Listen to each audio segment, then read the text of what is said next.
Hey there gamers, DreamcastGuy here, and today we're going to talk about the Xbox meltdown because Microsoft has now confirmed Forza is coming to PlayStation 5, and it seems like Master Chief is next, Gears of War Fable. I want to talk about this even though I just had 18 teeth removed because the Xbox community is melting down. And I find this fascinating because I think the tide between casual gamers and hardcore gamers has shifted in a way that it honestly is bad for Xbox. But let me explain what I'm talking about. Hi, hope you're having a great day, and if you could please give this video a like and subscribe if you haven't already. Yeah, I'm having a lot of trouble talking. How do you like my new teeth, by the way? Hi. Okay, anyways, so this came out while I was in surgery. Forza Horizon 5 is coming to PlayStation 5 this spring. Now, when you first see this, it seems like a parody tweet. I mean, everybody always says the trinity of Microsoft for the last 10 years, Halo, Gears, and Forza. Those three games are not just reliable, they're always coming out, the next one's always being hyped. They're the games that sell systems. The fact that Microsoft is saying, we want to sell as many as possible. We're going to go over to the bigger camp, which is PlayStation, and see if we can sell an extra 5 million copies, right?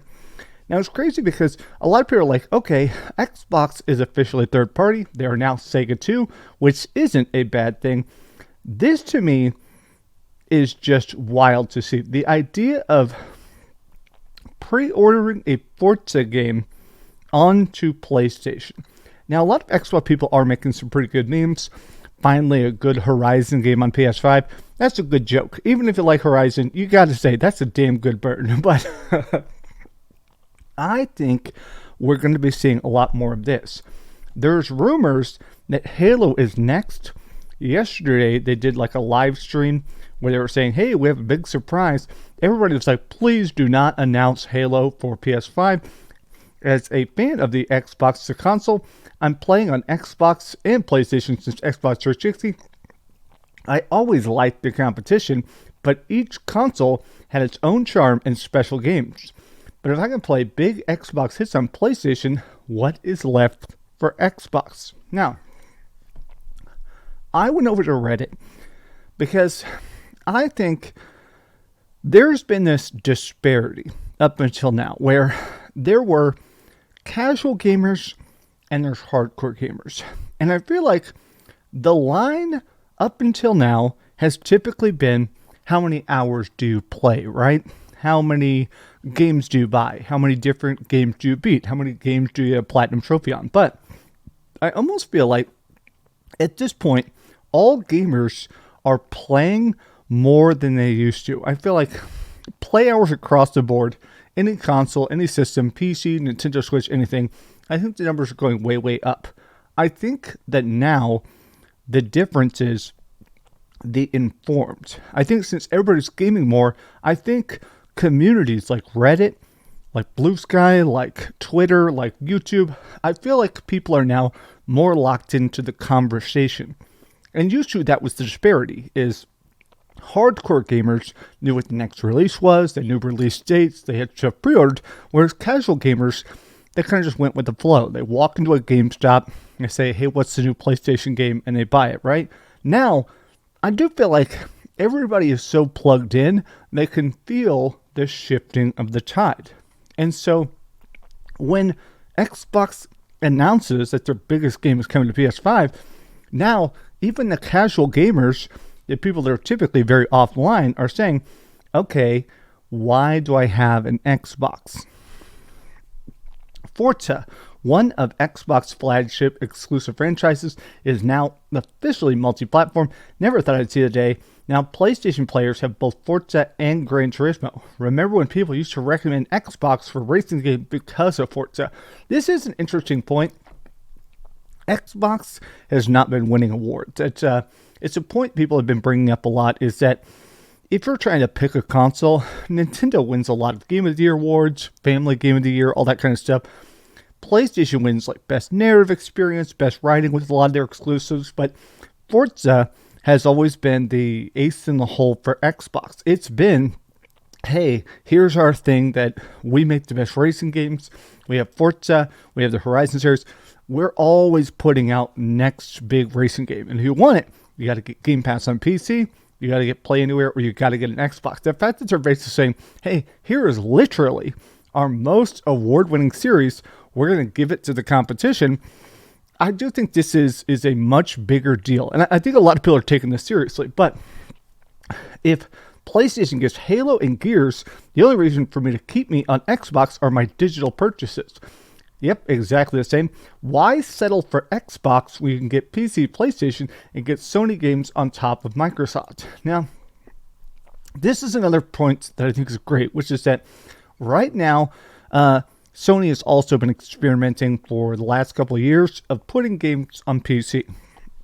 It seems like this has been pretty successful. They just launched Spider-Man 2. I think it had 20,000 concurrent players, which for a game with almost no hype, no pre-orders, they didn't even release like the specs of what is needed to play it on PC.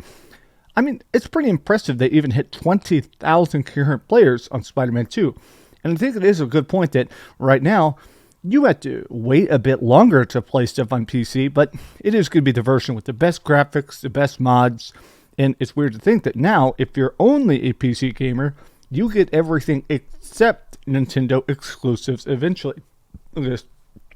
24 years back catalog, I've gone and bought a PS5, making my way through their first-party catalog. I've had fun with my Xbox, but feel betrayed I've invested so much into my back catalog and will retain my Xbox just for that. If not that, I'd be fully PS console only and bid my farewell.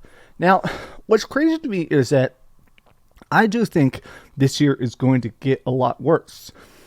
I am a big Gears of War fanatic. I have always loved Gears of War a lot. You can go watch my old reviews.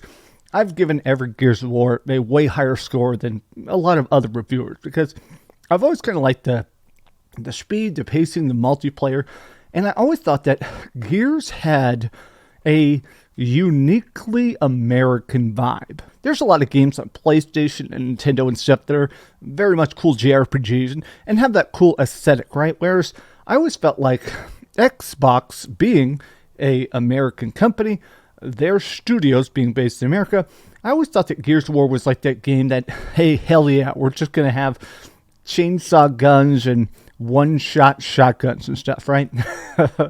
I like Gears of War a lot. I even read the really bad Gears of War comics. And there's talks about the fact that they're currently working on a Gears of War trilogy, which is going to be a full remaster of the original 3 games, which are still the damn best. And they're going to be releasing it day one on PlayStation 5. That means it'll be coming to PS5, Xbox, and PC. Not sure what the Nintendo Switch 2 conversation is going to be. This is crazy. This guy Vandal, there's this leaker who said that right now, Xbox is working their ass off to put everything on PS5 as quickly as possible. Maybe even cranking them all out this year. Starfield, Fable, coming day one to PS5. Microsoft Flight Sim, Killer Instinct. They're also working on Age of Empires 2, Hellblade 2, Halo, and Gears Ultimate Edition. Now, last year, there was a leak that apparently some internal people were saying we regret not putting Hellblade 2 onto PlayStation. Apparently, the thought was that Hellblade 2 kind of flopped on Xbox. It didn't sell. People didn't even download it if they had Game Pass. And I think the thought was like, okay, we invested a lot of time, a lot of money into Hellblade 2. We kind of wish we'd put it on PlayStation just for a chance to get extra sales. Now, I think a lot of Xbox fans and PlayStation fans are a bit confused about why now. Why is suddenly every game directly going to PlayStation 5? What is it that changed in the last year? I do think Sea of Thieves being the top-selling game on PlayStation for a while, who knows how much money that even generated. A lot of these games that are getting put on PlayStation, when they land, they're on the sales chart. They're making crazy amounts of money. And I think Microsoft is starting to see the fact that their numbers continue to go down. Gaming revenue is down 7%. This is the Microsoft gaming quarter that includes Call of Duty. Even selling the biggest game of all time, their numbers are down. So people are thinking, okay, this means they need to try to find a way to make that money back. They're spending hundreds of billions of dollars on development, on buying studios, on acquiring stuff. We need to make that money back somehow, right? And I think they're going, okay, let's reach into the back catalog. People like Halo, people like Gears of War, people like Forza. Let's put those on other places. I mean, the talk about the fact that the leaks are that Master Chief Collection is coming to PS5 this year, and I see even a lot of Sony people being like, bro, it's kind of wild to think about the fact that, in a way, Microsoft cares more about legacy than PlayStation does. Like, think about all the PlayStation games. I think it's crazy to think about the fact that Xbox is willing to port stuff, to make collections, to do remasters of entire bulk games like the Master Chief Collection, whereas we can't even get a Killzone trilogy. We can't get an Infamous trilogy. It is kind of funny that when it comes to the idea of Microsoft versus Xbox, Xbox may not be able to sell systems, but they certainly care a lot about selling the games anywhere it takes. Okay, I have more to say, but I'll be honest, I'm in too much damn pain, so I can't finish the video. Well, I mean, this is the end of the video. I've made my points. Hi, I hope you guys have a great day. If you could, please give this video a like, subscribe if you haven't already, and please keep dreaming. I'll get better at talking quicker. As you can tell, I'm surprisingly good at talking for literally having all my teeth extracted 48 hours ago, but I'm still taking some getting used to of having a giant thing in my mouth, obviously, right? Look at that. I don't know. I was still impressed by the teeth. They look so crazy to me. Oh yeah, keep dreaming. Did I say it? I'm very zonked out. I'm not sleeping. Thanks so much for watching that video. If you want to see something else, you can always click this link to see what I put up last, or, subscribe and see what's coming up next. Also, I promise that whatever I do, it'll try not to suck.